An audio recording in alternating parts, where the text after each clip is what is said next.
So, hi everyone, I'm Melina and this is my story. I'm 29 years old and I'm German. I'm not a native English speaker, so I hope you can still understand me.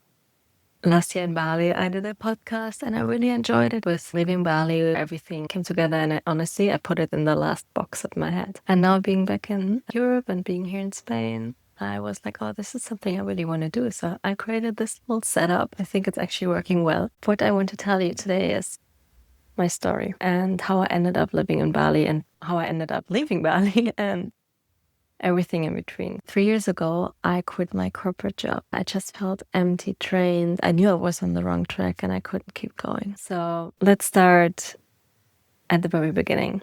In high school, I knew I wanted to do something with fashion, but also something with the business side.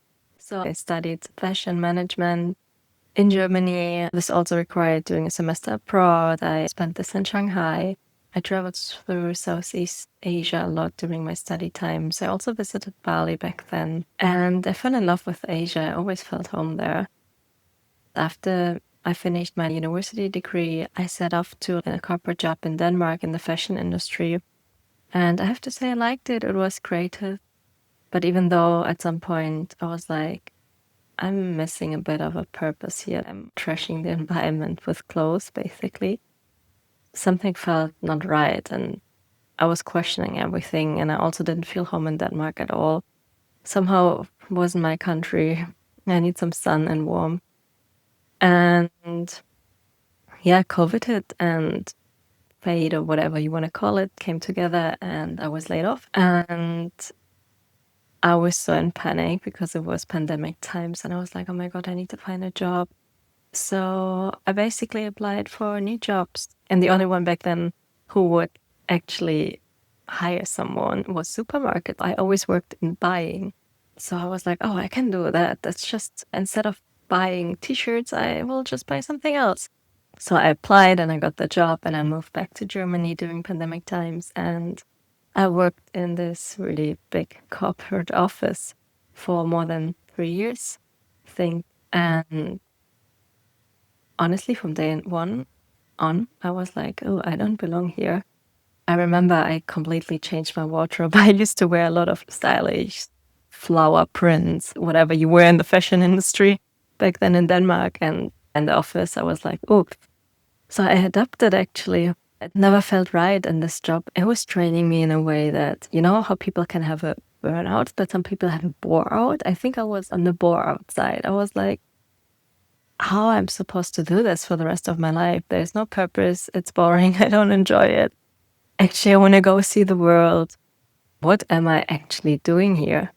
And I thought I have to climb the corporate ladder and then it would get better. So I was pushing for it and I got promoted. At some point, I was like, oh, but this doesn't feel any different. I still feel I don't belong here. I felt just super empty, drained, and I felt like I was on the wrong track in my life. And I remember a friend of mine back then who I knew from Denmark, she got a job in a surf camp in Lombok, Indonesia. And I was like, you know what? Let's go and visit her and see what life is there. And so I flew off to Indonesia and I remember visiting her and seeing her, how she is able to live there and how she quit her corporate job. And I was like, wow, if she can do it, I can do it. And after seeing her, I was like, wait, you can do this as well. You can make it somehow, right? And I remember I was flying back to Germany. And when the plane touched down in Frankfurt, I was crying. I was literally crying in the plane. I was like, I don't actually want to be here at all. And this, I think, was the moment in my head where I was like, I have to change something in my life. So by visiting her, I saw what was possible and I knew I couldn't stay where I was anymore. Basically, a few weeks after I came back to Germany, I actually quit my job. And let me tell you, it wasn't easy. It was a big salary and a comfortable, very comfortable job, but I knew it was not for me and I couldn't keep on doing it. And I didn't have everything figured out. I had savings. So I was like, let me go to Bali, take a career break and figure things out. With my savings, I can survive 6 months and I can always come back, look for a new job, whatever. Let's just go into the unknown. And honestly, this was the first time in my life I actually was like, oh, let's just go without a plan. I took the leap and said I would figure things out there and figure out what I want to do with my life. I had a few business ideas back then. I created a surf bikini brand together with a friend, and I also ended up freelancing later on. Somehow everything fell into place and allowed me to actually stay longer in Bali. I ended up staying 2.5 years actually. And this is, I think, just this nice thing to see. You don't have to have everything figured out before going there or before moving or before taking this step. Sometimes it's okay to have a little safety net and you go, and along the way you will find something. Bali taught me so much, and honestly, it was such an important chapter in my life, and I would not be the same person without it, of course not. I think I can make a whole episode on that one. But after almost 3 years on the island, I knew it was time to move on. So now I'm here in Spain and I'm trying to figure out my life once again. So this is very, very roughly my story. But here comes the point of this podcast episode.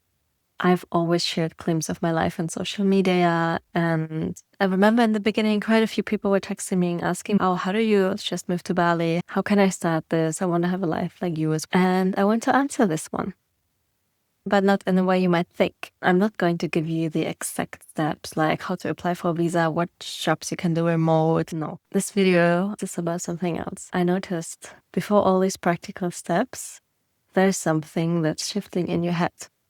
And this is a really important step, because if this is not happening, you won't be able to take all the practical steps. Every time when I dig into this situation of changing your life, moving abroad, whatever, I notice there's something that comes before all this practical part, that comes before figuring out your visa, figuring out work, remote work, whatsoever. This really one thing is actually going on up here. That's the voice that says, but what if this doesn't work out? Or what if I fail? What if I don't make enough money? And all these stories you keep telling yourself. And this is what I really want to talk about in this podcast. Because I genuinely believe if you sort this out first, all the other things, the practical things that come afterwards, they're going to figure themselves out a lot faster and fall into place. I've recently heard something in another podcast saying that changing your life is 80% what's happening in your mind and 20% actually doing it. And most people are spending all the energy on the 20%. So this is where we are going next.